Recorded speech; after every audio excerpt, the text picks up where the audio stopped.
और अभी आपको अहम खबर से आगाह करें, मुल्क में एक बार फिर पेट्रोल बहरान का खदशा सर उठाने लगा है।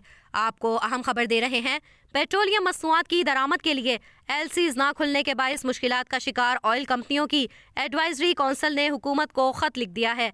आपको अहम खबर दे रहे हैं, बैंक तेल की दरामद के लिए एलसीज नहीं खुल रहे, जिसकी वजह से ऑयल मार्केटिंग कंपनियों और रिफाइनरीज को मुश्किलात का सामना है।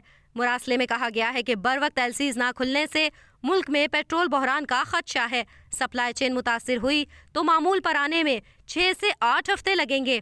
ऑयल कंपनियों ने मुतालबा किया है कि वजीर खजाना और वजीर मुमलिकत पेट्रोलियम सूरत हाल का नोटिस लें और बर वक्त एलसीज को यकीनी बनाने के लिए अपना किरदार अदा करें।